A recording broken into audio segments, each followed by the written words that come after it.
我最讨厌吵架了。谁愿意总是吵架呀？我希望他能包容我。为了他的孩子，我付出的还少吗？签个协议就是为了他对我的孩子好。这么不平等的协议，我说什么都不会签的。他的孩子和我，他只能选一个。不签那就分手吧。这个协议到底是一个怎样的协议呢？为什么不签就分手呢？似乎这个协议就变成了一个最大的看点了。来，掌声请出这一对，掌声有请。男嘉宾小海38岁，来自黑龙江餐馆老板；女嘉宾小贺25岁，同样来自黑龙江，是一名销售。来，有请两位，有请。欢迎两位哈，你们俩认识多久2年。怎么认识的？是我跟朋友一起去饭店吃饭，然后他开的饭店，他是老板。去过几次之后，然后感觉印象都挺好的，然后他就加了我微信，我俩就是总聊天。我是在那个商场上班的嘛，然后吃饭每天也是没有固定时间然后他就是做好饭了，打包好了，然后给我送去。我感觉人也不错，挺好的，然后也挺稳重的。然后有一次他就开玩笑似的问我说：“那个你愿意做我饭店老板娘吗？”然后我就同意了。那个协议到底是一份什么协议？能跟我们说一说吗？他情况挺复杂的，他是离异的，然后带了一个孩子，然后他就是这要我来说吧。我介绍一下我自己啊，我今年38岁，3年前，我和我的前妻分了手，离婚以后孩子归了我。我开饭店的嘛，没时间来照顾孩子，完了我就把孩子送他爷爷奶奶家去照顾了。我和小贺认识以后，他为了讨好我吧，他说咱们把孩子接过来照顾吧。我当时我父母就说那怎么可能呢？自己的老婆都没照顾好，他一个后妈能照顾好吗？我回来跟我就不愿意听你说什么后妈他从心里根本就没接受我，他就不允许我接近他的孩子。因为当初我也是为了我俩感情能更稳定一点，然后我是强烈要求说他把孩子接到我俩身边一起照顾。那我出发点不也是好的吗？等于他想照顾你的孩子，对，你父母不愿意他照顾你的孩子，对，但是也经过他的努力，我父母最终也同意了，把孩子带回来。我在这儿先好奇的问一句啊，既然你那么在乎你的孩子，是吧？男孩女孩？男孩，12岁，特别在乎他的成长。我特别在乎儿子。那为什么你不带他，让你父母带呢？当时我开饭店的嘛，从早到晚忙。当时我为什么和我前妻离婚？就因为他天天通过他的手机玩微信孩子上下学他从来不管。当时我的父母就看不下去，所以说我离婚以后，我的父母看我可怜。完了就把孩子领回去，说我们来带。所以如果我们按这个逻辑来推导的话，这个女人爱上你之后，希望帮助你照顾孩子是个好事儿啊。我当时也认为她是好事，但是接过来以后又怎么样？当初接他儿子过来的时候，我没想到他儿子就是有可能是让老人带的，有点太顽皮了，总是就在我俩之间搞破坏。举一些例子，你那是诋毁我的儿子。当时你可不是这么说的。当时接过来的时候，我儿子需要什么你都给他买，我还说你别把孩子惯坏了。我给他买东西还买出错了吗？那你现在为什么你当时接过来以后，你为什么现在又要把我的孩子送走？那你儿子是怎么对我的呢？他儿子在我鞋里边放蟑螂，还放毛毛虫。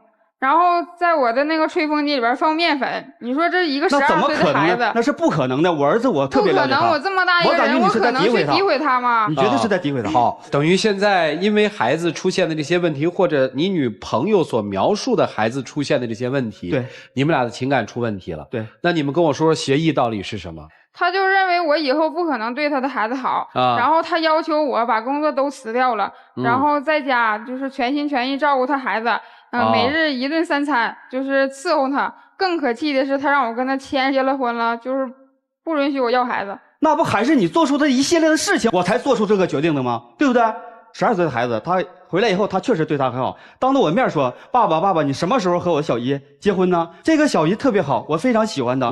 她可以做我的后妈，在我面前说的，所以我认为你是在诋毁我的儿子。我不知道你是当着大家面是撒谎，还是你儿子撒谎。你知道你儿子怎么跟我说的吗？怎么跟你说的？你儿子说了，你跟我爸爸在一起相处可以，但是你绝对不可能跟他结婚。那是不可能的，12岁的孩子，我感觉他从来只要我一说到你儿子，你就不可能。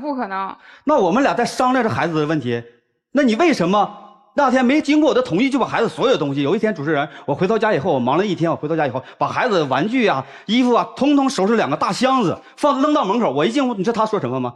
你今天要是不把你孩子送走，我马上就走。当天我气急眼了，因为当时我脾气上来了啊，我说你这是干什么呀？啊，你不跟我商量，你能不能和我商量商量？他当时他的感觉啊，没个商量，绝对没有能商量，要不我就走，要不你就把他送走。我当时气急眼了，轻轻怼了他一拳。你那是轻轻怼了我一下，胳膊都怼青了，还叫轻轻怼一下？那我当时也是气急眼了，我气得没招了。也就是说，因为孩子的问题，你向他动手了是吧？对对啊，当时打得厉害吗？胳膊都青了。那我当时不也是气到一定程度？我打过你吗？我碰过你吗？你生气你就能打人了。我生气以后，那我过后我不也向你解释了吗？但是你呢？解释要是好使的话，你又怎么样啊？你回到家，他当时就跑了吗？回到家，我跟他姐姐说，你姐姐做出什么样的事情？第二天带了3、4个人到我饭店的门口骂我，你一个38岁的大男人带个12岁的孩子，你不要脸啊！你勾引小女生。那我姐说的不对吗？那我在那趟街上我开了5、6年的饭店，找我家人所有人都看我还得怎么继续下去？那我姐就那脾气，她去闹，那我也等于你的家人，因为你在他那儿受了气，你的家人去闹去了，是吧？对。因为发生了这一系列的事情，所以才有了他说的那个协议，是吧？对。如果不履行呢？如果不履行就分手。你们能把这个协议详细的，谁能给我们介绍一下？第一，他是要辞去工作，对吧？刚才说全心全意来照顾我的孩子啊，照顾你孩子。对。然后你们俩还不能要孩子。第二就是这2点。第二，必须如果签协议啊，我俩就在一起；如果不签，那就分手。好，那今天是谁要来这儿了？他。其实还是我要来的。不是你要来干嘛呢？这1年多，我感觉我对小何的感情也付出了很多。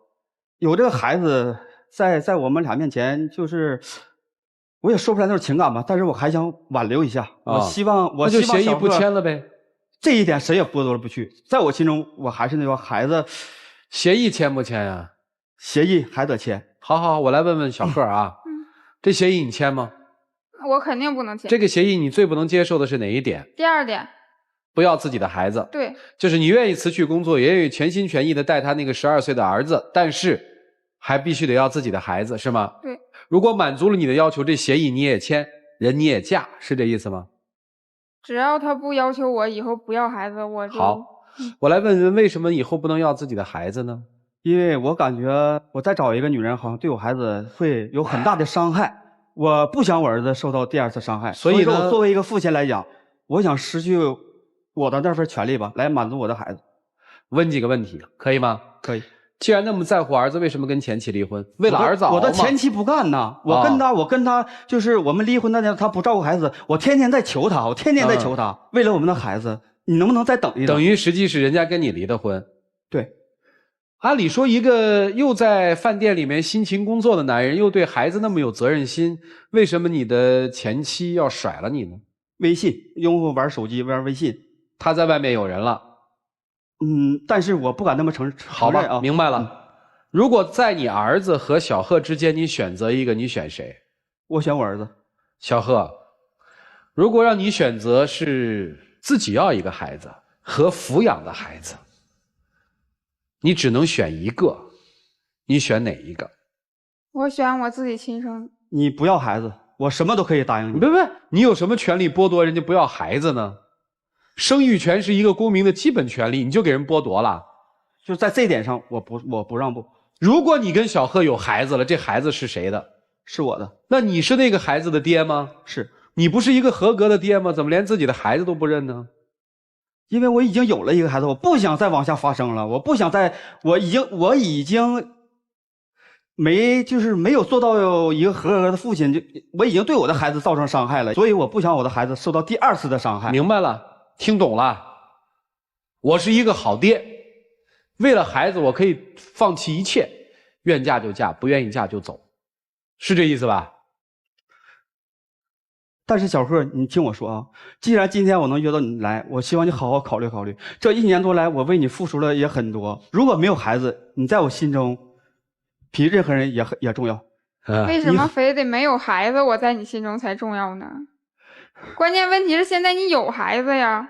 所以在我心中，那你还是选择你孩子呗。对，我还选择我的孩子。好了，三位老师，你们有什么好意见吗？丘比特问卷。一个男人跟一个女人说，你以后绝对不能生孩子，你必须做全职妈妈，你必须把工作全部辞了。任何一个男人在说这些话当中的任何一句的时候是拉不下脸来的，除非有自己给自己营造了一种特别高贵的道德圣殿当中，能够把这些内疚感通通规避掉，说这些话的时候脸都不红，那个就是我是一个特别负责任的爸爸，所有人都要为我这个世界上最负责任的爸爸做那么多的牺牲，我都牺牲了那么多，你的牺牲凭什么不是？凭什么呀？你被你心目中一个深深的占有欲控制了。你知道你内心里有一个最根本的认知偏差是什么吗？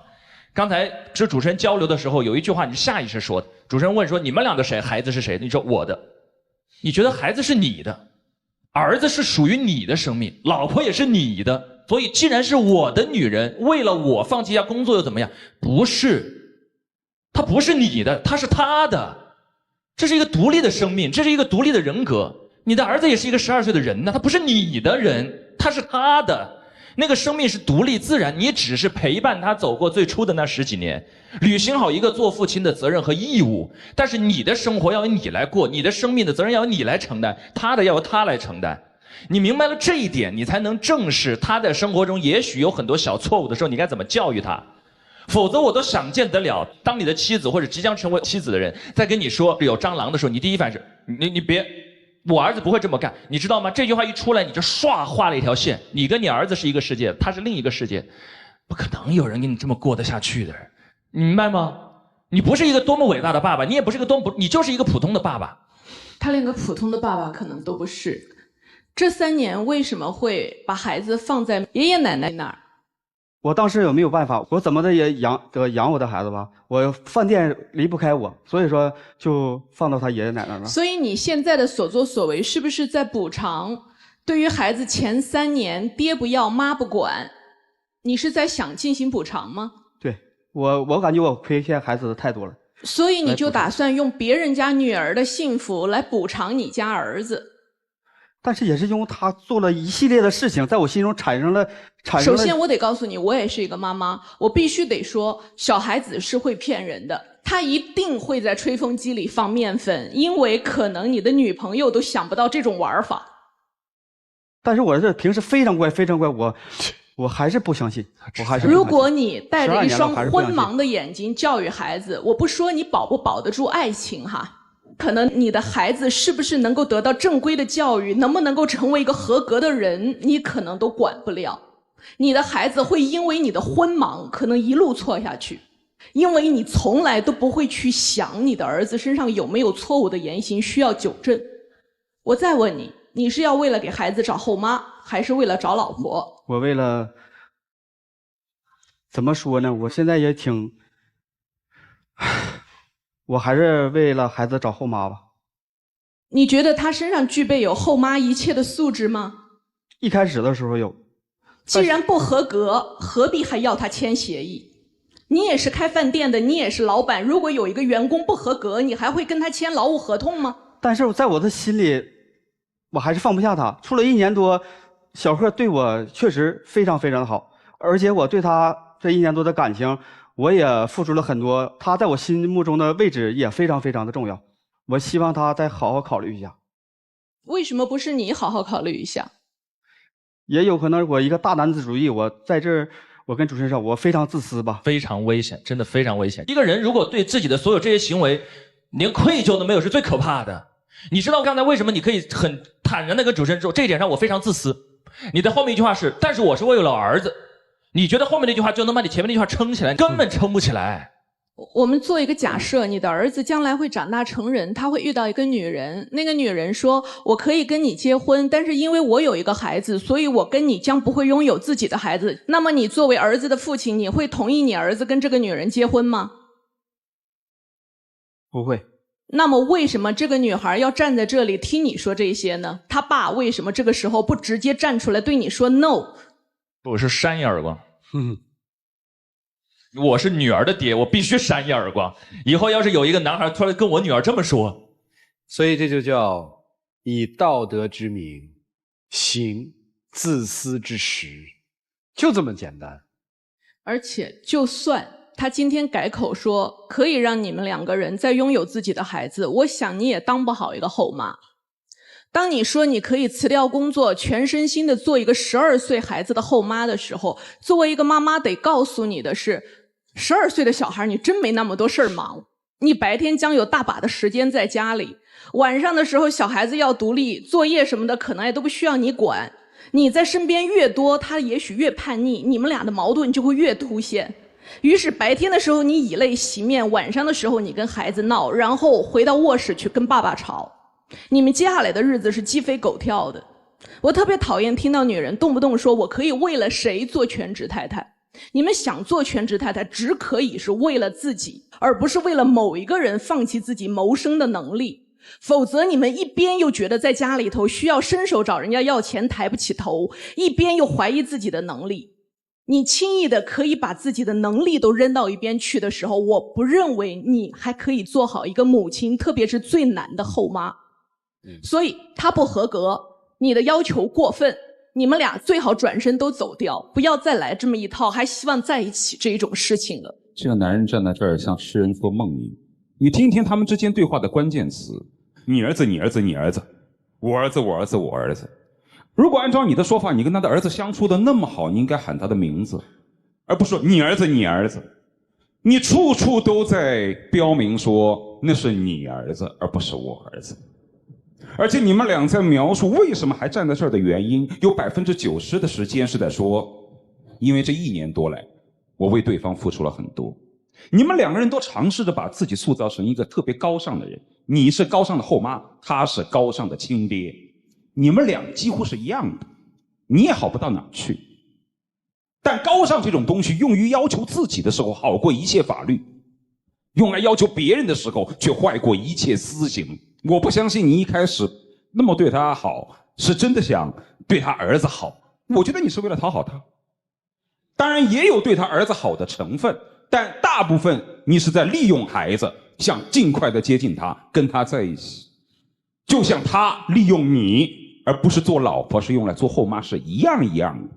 他要求你说你要跟我结婚可以呀，你不能生孩子，你必须辞去工作照顾我儿子。你对他儿子的要求也是一样的，想要姐姐对你好吗？叫妈妈。我发现这儿子已经成了一种利用品，被你们俩利用来利用去。你利用他来建设你父亲的丰碑，你利用他来作为你接近婚姻的道具。这孩子太可怜了，我觉得你们俩在此应该向孩子道个歉。孩子得罪谁了？成为了你们互相之间的利用品。我觉得人家已经做出选择了，儿子和你，人家毫无疑问选儿子嘛，人家连跟你共同生一个孩子的想法都没有，你要干嘛呢？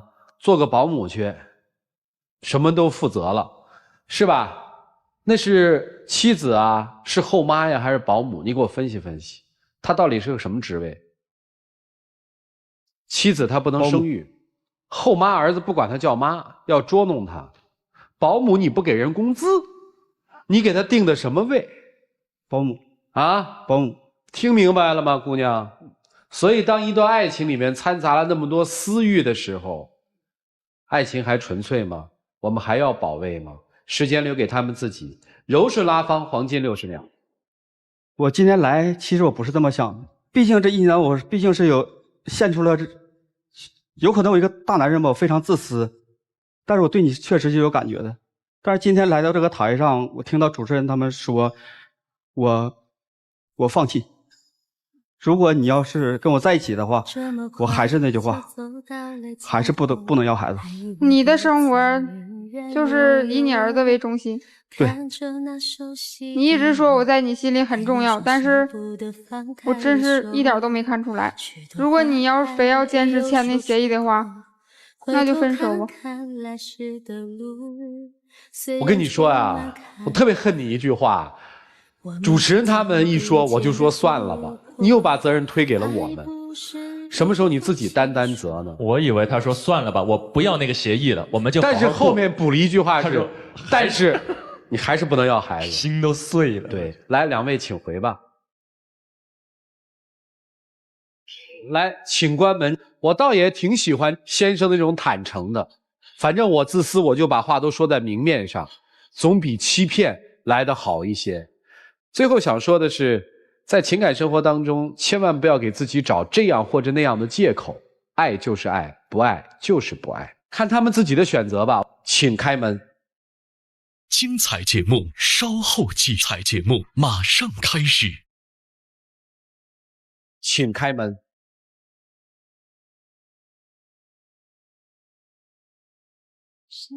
不记得是谁先说永远的爱我，以前的一句话笑了哈，特别开心的一刻，大快人心，如释重负。观众也特别开心，要不然多堵得慌啊！我觉得这大概就是这个舞台的好，它像一面镜子，让每一个人来这儿的人都对这个镜子关照一下自己。我曾经做错了什么？其实不怕犯错，只要你知道了，爬起来，人生还会精彩。祝他能给他的孩子找一个好后妈，重要的是他能找一个爱他的女人。祝这个女生找到一个自己又爱又特别爱她、懂得呵护她的男人，他们才能够幸福。刚才在台上，他一直到最后，他也没说过一次说，让我放弃签那条协议的话，所以我感觉我很累了，不想再跟他继续下去了。然后我真就感觉我就是一个不挣钱的保姆，所以我也没必要再在这个男人身上浪费时间了。